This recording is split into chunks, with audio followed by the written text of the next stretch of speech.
Not sure how comfortable I feel with the term dearest leader. It kind of, yeah, well, they're dear leaders, so it's one step above that.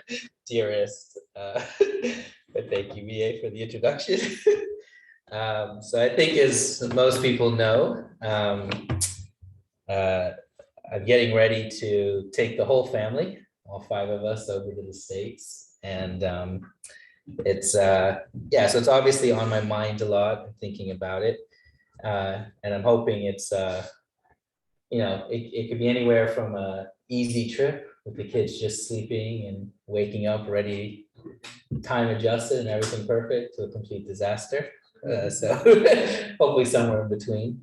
But because of that, the title of my service today is Family and Community. And I just wanted to share some reflections of that. And this trip to the States is actually going to kind of be a big family reunion. All the siblings and their families are going to be in one house for a week.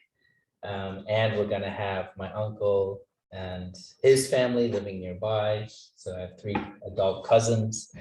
So it's going to be quite a jam-packed week with family, right? A little bit like a family reunion. And it's, family really does form us, right? It really is the core of who we are and become.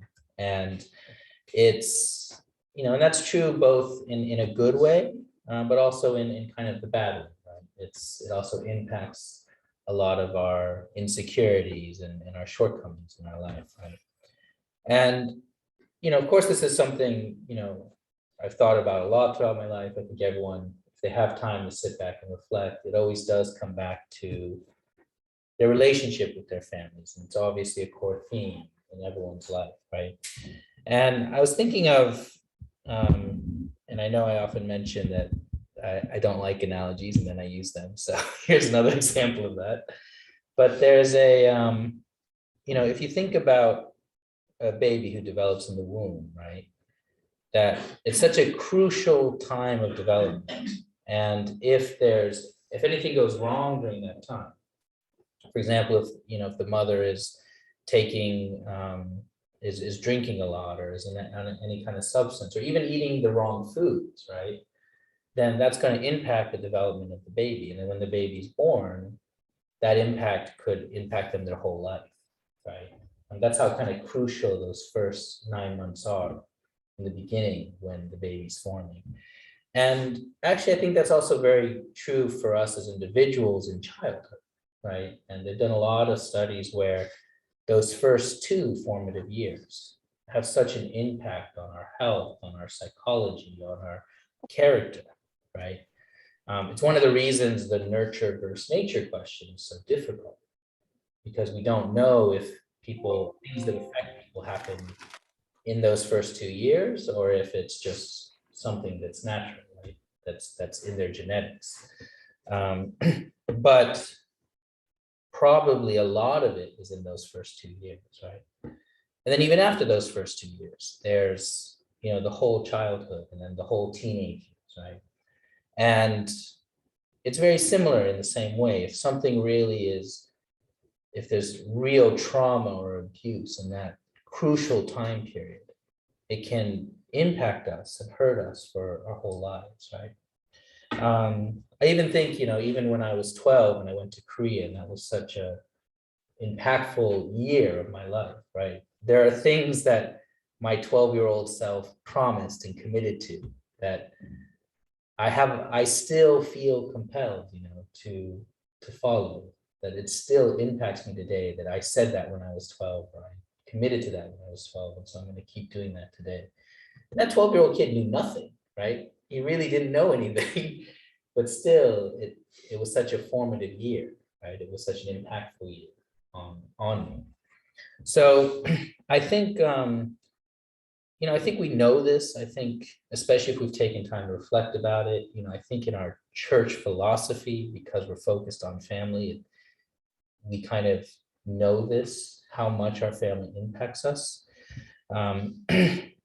And I don't know, but I don't know if that's kind of common knowledge out in the world, right? And I think even for us, if we truly understood like all the little factors that made us who we are today, it would be harder, if not impossible, to be as individualistic as the world is today, right?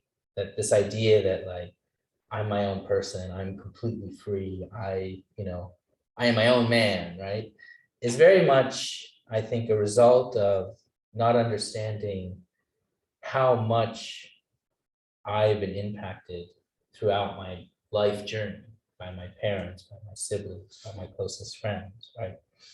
So, and that family comes with duties and responsibilities, right? There's, when you understand the impact your family has on you, there's a sense of gratitude as well, right? So when I say duties and responsibilities, I don't even mean that in a negative way.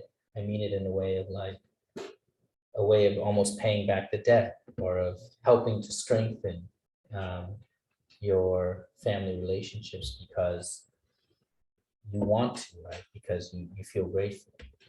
Um, so so I think, again, if people understood, if they really felt, if they were very grateful for it and could see how much of who they are is a continuation of their upbringing and their family connections, people would, one, be more grateful, and two, be less individualistic, right? It would be very much a case of wanting to help the family and support the family and help the family be stronger. So that kind of then brings me to the idea of community, right? Because oftentimes I might say, community is extended family, but I'm almost hesitant to use that word, right? Because family is so personal, right? It's so core, right? And it's also something that a lot of people do when they spend a lot of time together, when they have like a common cause, they work together, they tend to bring up this idea of family, right? So like sports teams will do it, and even companies will do it, right? And the company one annoys me the most because it's just so like shallow, right? But in one sense, there is a point about working in a company and having kind of this joint commitment to a project and seeing the same people every day, right? It very much is, at a certain point in your life, your core social, right? And so it is very much, you can see why that comparison would come up, because those are the people you're seeing 40 hours a week. That's a lot of time. You're working on the same project.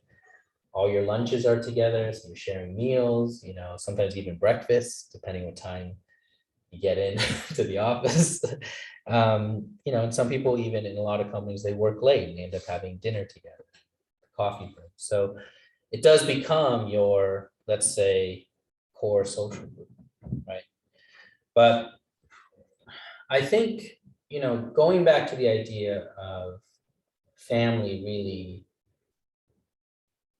being the core of who we become, that we don't just become individuals, but we become individuals based on the family that we were a part of, right? Then I think, in an ideal world, that would work, right? If every family was working together and there wasn't trauma and there wasn't any type of abuse, and people were protected and safe as they were growing up through their families, and they really had the love that they needed, then community would be an extension of that. Because what you would be having is families coming together essentially to learn from each other, to share, to celebrate. So community would be much more about expanding the joy of the family, right? So that it would be more fun and more love and more activities, right? If you think about sports, right? Sports is an excellent example because in an ideal world, you need more than what a family can have to play a sports team, right? And so then sports is fun and entertaining and it's good exercise. And, a lot of communities in the modern world are built around sports, right? Um, and, now that my kids have started going to sports, you see how healthy it is, how helpful it is, right? It creates a good bond, it creates good friendships, it creates kind of good atmosphere. Um, so I think, in an ideal world, community would be a natural expansion of the family. And when families came together, it would just be a time of joy, right? And it would be very easy to organize, and it would be very obviously kind of fruitful, beneficial for everyone. And you'd have big, outdoor picnics and sports games and things like that, right? Which is still what we do even in the fallen world, but it's, I don't think it has the same impact. And also then, when we kind of look at our religious community in the context of restoration, we're still trying to do all those things. But I think there's a really important additional element, right? And I think it comes back to, there's a bit of a responsibility. So, obviously we still do the other aspects. We try to, spend time together, play games together, have picnics together. But I think there's an underlining responsibility of what I can only term as healing, right? Because we don't have ideal families. And because we don't have ideal families, there is gaps, right? There is a little bit of pain and sometimes a lot of pain. And, even for myself, and again, I can only use myself as an example to really kind of try to explain this point. But in my own family, love my family. I'm not expecting too much drama when we come together. Like we get on well. But when I come to church and when I come to the church community, I can tell that I still need something, right? And I come, yeah, and it's not always conscious, but I come needing something from people. I come like looking for something. And thinking about it a lot, praying about it a lot, reflecting on it a lot. I really believe it's those kind of gaps in my own development, my own spiritual life that I'm trying to fill, right? The love I didn't quite find or didn't quite mature or perfect, right? So I don't mean like I need your energy and I need your life force, right? Like some kind of sci-fi novel so I can live forever. But I just mean that, yeah, I hope it makes sense, but I need some healing, right? Something in my family that was missing and I still need, right? And I really think that is the responsibility of a church community, right? Is that it should be a place people can come and really feel the love of the family that they might be missing, right? And I think that was something that was probably very true in the earliest days of the church when people were looking for things. They were kind of looking for their purpose in life, and they came to a church community and they had this experience of brothers and sisters, like genuine brothers and sisters that were around them and who acted like siblings, right? That they were looking after each other, that they cared about each other, that they were doing things together. And, I felt something very similar actually, going again back to when I was 12 and I went into the dorm. It was like I had siblings, but I was always the oldest, right? I was always the oldest brother.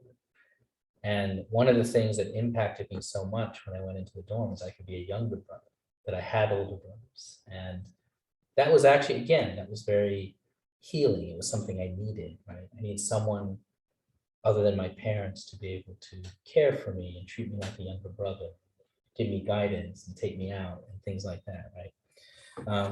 There was one older brother who was like, tried to fix my terrible sense of fashion, right? So we had like a makeover week and he took me out and we bought new clothes and, he kind of tried to fix my hairstyle.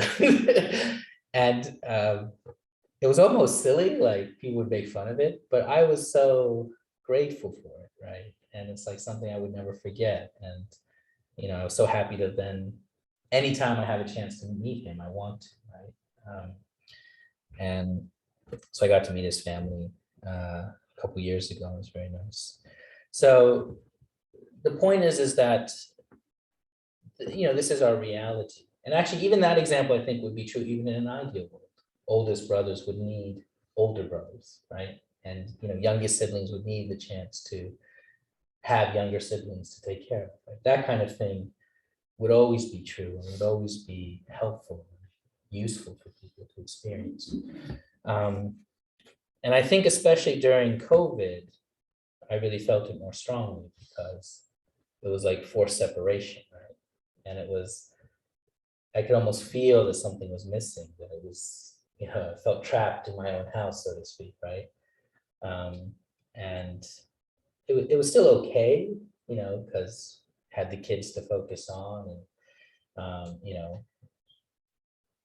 got to work from home. So me and Vicky kind of had more time together, and it was kind of okay to some extent. Like we had the family, and actually it's a very good point because we had family, our own family. And then when it was kind of a little safer, or we could have other family come, like that made it very bearable, right? I really feel sorry for people that were genuinely isolated and were either completely on their own or just one or two people.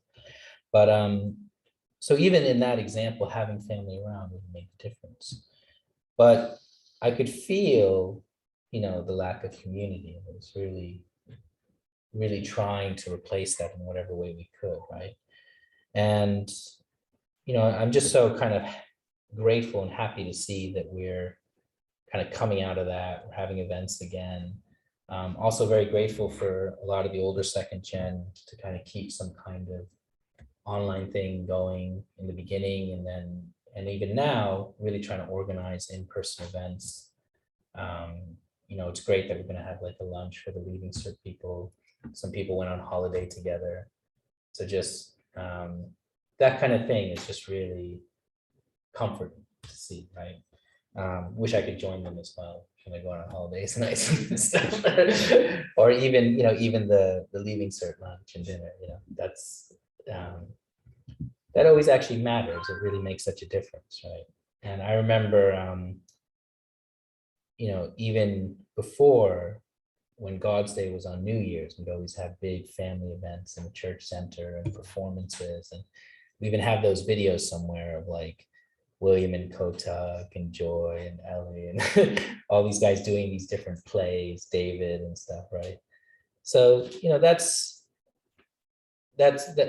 that's really then the power of community and the role of community is, I feel, this kind of expanding the capability of our hearts, expanding our experiences of love, so that even if there was some trauma or some difficulties in our family, we can start to heal it, we can start to overcome it. And that's kind of our internal community. But where I'd really love to see us get to, and I know that's the bigger challenge, is that people can walk in to the community and feel it, and start to feel love that they hadn't been able to feel in their own families and hadn't been able to feel throughout their own life because of whatever reason, right? That it's something that people can just start to feel naturally because we've gotten good at doing it, right? We've gotten good at being able to share with each other and support each other and take care of each other. The people who don't have that and desperately need it, if they find it, or if we find them, it's very obvious the benefit. Right? I think maybe for us, it's easy for us to just be used to it, right? Even our own family situations, we just kind of are used to that. But a lot of people don't have that, and they're looking for it, and they need it, right? So I think there's a responsibility there as a community, not just to be there for each other, but there for the people who need it, and that we're also capable of being able to take care of them, right? And you can see that in the wider world, Christianity has been able to do that to some extent because they've built charities where they take care of drug addicts, or they go into the poorest countries in the world and they try to get those communities and societies more stable, right? And help them to kind of have a more fulfilling kind of family life and community life, right? There's a charity I follow that basically they go into all these African villages, but they don't stay there. Their whole focus is to get the small village to a point where they're stable so they can leave. And I really like that because it's not trying to create a dependency, but it's trying to teach them and kind of get them to care for each other and kind of get them out of the emergency they might be in with a lot of financial input up front, but then teach them how not to get back into that situation. And it's quite a powerful impact, right?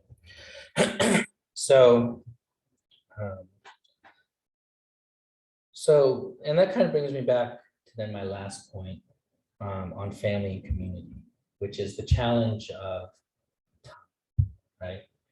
There's only so much time that we have in the world, right? And obviously, what takes up most of our time is our own family, right? And like I said, in an ideal world, that makes sense, right? Because if every family takes care of themselves, then it's just a natural extension. Anytime you meet someone, you treat them like family, and there's no issues, right? If there's no trauma in any family, then there's no conflict in the rest of the world. There's no trauma on a world scale. And even if there's no trauma on 70% of things, then the remaining 30% where there might be can quickly kind of be taken care of and absorbed and healed, right? But the problem is in our world, it's completely out of whack. It's like 95-5, and maybe that's an optimistic estimate, right? So most of our time we have to go to taking care of our family and trying to build relationships with our family, and we should be making the time for our family, right? And then any leftover time for relationships ends up being in our communities. And it doesn't just mean the church community. It includes, for example, the baseball community or the basketball community or the local gaming community or wherever we're meeting people. But that's the challenge in life, is how much time we can spend building relationships and strengthening our relationships. And so it makes it very difficult to work on any kind of national level, right? And also it's impractical to work on a national level because, and maybe I'm saying this now because I have no time because my kids are young and I'm running around. Maybe when I retire, that's when I'll have time and I can think about, because it looks like you retired parents have a lot of time now, right? Traveling the world. That's why we have no time. Yeah, okay, all right, very good. But I'm looking forward to retirement. No work and no young kids. But anyway, but you can even see that, and I think this is an important point to understand about true parents, that when true parents work on the world level and the national level and the world level, that was obviously at the cost of that time with family.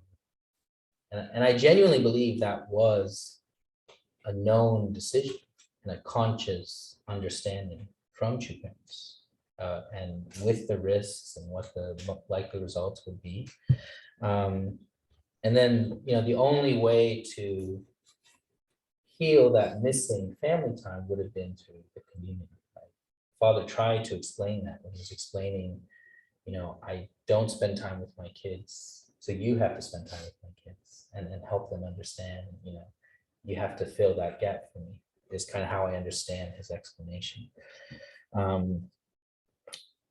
So again, it's something I think about a lot as well, even in this role and this responsibility, because I often feel I don't spend enough time with the community, right? I don't spend enough time meeting with people and visiting families and, really going deep. Because one of the important things about community is being able to have real conversations, real deep conversations. That's why when work talks about work being a family, it's very much a joke because you only talk about work and you kind of talk surface level about deeper things. It's very hard to actually have a really deep conversation with someone at work. And I've managed to do it a couple of times. And those are the people at work I have the strongest friendships with. But it was after 4 years or 5 years, right, of working together and having very surface level conversations and talking about holidays and starting to ask about family. Like it's, and that's kind of the point about time, right? Is to really connect on this deep level that we need to be at, to really have the deep conversations and the genuine connection of heart. There's not enough time. There's only a certain number that we can do. And so it's just something I think about a lot. It's just a reality, right? And it's one of the things I think will be amazing about spirit world, and I look forward to is then there'll be time that you can have a deep conversation with every single person that you've known, that you've met, and that you haven't known and you haven't met, right? It's like everyone can go very deep very quickly if they're willing to, right? So it's just this, I think about a lot, this kind of limit of time in terms of being able to strengthen our family relationships and strengthen our community relationships, right? And, that's why, again, going back to, the older second gen, really organizing events, I'm very grateful because that time has passed for me, right? And I can't even attend them. I can't even go to them anymore so much. So it just makes me so happy to see that people are committed to it and doing it and that it's continuing, right? And I want to support it, obviously, in any way I can, go when I can, right? But it's also, in a way, it's also past my time. I'm not the right person to do it, right? Like I'm a middle-aged man now. So, it's my birthday just passed. I'm very aware of my age, right? I don't think I'm going to get 3 40-year code courses like Moses did. I might be lucky if I hit 2. And I'm coming to the end of the first one. So hopefully I don't kill anyone and get exiled into the desert for 40 years. Sorry, lame Moses joke. Super niche Bible joke there. Read your Bible, everyone. Yeah, so my conclusion is, family is our number one priority, right? And if we can succeed in that realm, right, then that's going to make the world a better place, right? It's going to make our own personal lives better. It's going to make our family lives better. But if there's problems in our family, often we can't fix them, right? Because, well, they're our family, right? We're part of the problem anyways, right? So we need help. And that's where I really feel community comes in, right? Where friendships come in, where uncles and aunts and elders come in, right? And so I think as part of a community, we should remember this, right? We should be on the lookout, so to speak, on how we can help each other and have more deep conversations and have bigger impact on each other's lives. And it's not easy, right? And I don't think anything in restoration is easy because, we're trying to fix things that have been broken. And oftentimes they've been broken for generations, right? And they take time. And that kind of ties into my final point. Healing takes time, and we need to be patient with each other, and we need to give each other that time, and we need to spend that time to try to understand each other and connect to each other on a deeper level. And I genuinely believe if we can do that in our own families and in our own communities, then we'll start to see a knock-on effect, a halo effect, right? And I think that is my understanding of the principle. And whenever we talk about like individual, family, tribe, society, nation, that's how I imagine that it happens, right? That if every family can get their house in order and every community can help every family be stronger and better, then the rest is almost a chain reaction. because we'll meet people and we'll come up against people who are struggling, have really difficult situations, and we'll learn and grow and be more mature enough to help them, right? And that's where I hope our community always gets better and always gets stronger, is being able to heal the kind of pain that exists, not in the whole world, but in our immediate vicinity, right? You know, we could walk 2 blocks and find families that are really struggling. And are we yet a community that can open our doors to those families and be able to help? I think the answer is no, if I'm honest, right now, right? I don't think we're quite ready to be having those families kind of in the center and talking with them. But I think we want, and I think that's important that we kind of reflect on it and think about that and try to figure out how we can do it. So it's my very family-focused reflection for today. Obviously, it's on my mind. I'm super excited and nervous about this 12-hour trip to Colorado. And I'm sure when I get back in August, I'll have lots of fun stories for everyone. Thanks for listening today. Hope it was somewhat helpful in each person's own personal journey. And I will close with a prayer.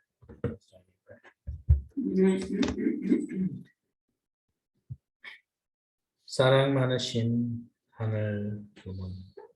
Our beloved and precious Heavenly Parents, as always, we know that we are lucky in the context of world history, in the context of the current world, to be living such blessed lives, to be here together as brothers and sisters, able to freely practice our faith, able to share our hearts with each other, to learn from each other, and to center this process on your words and the teaching of true parents and the life example of true parents.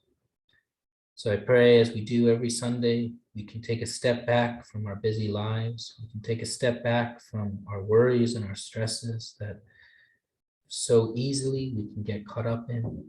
We can try to understand, and not just understand intellectually, but genuinely understand in our hearts, really understand on a true, deep, personal level, our value, our purpose, our responsibilities.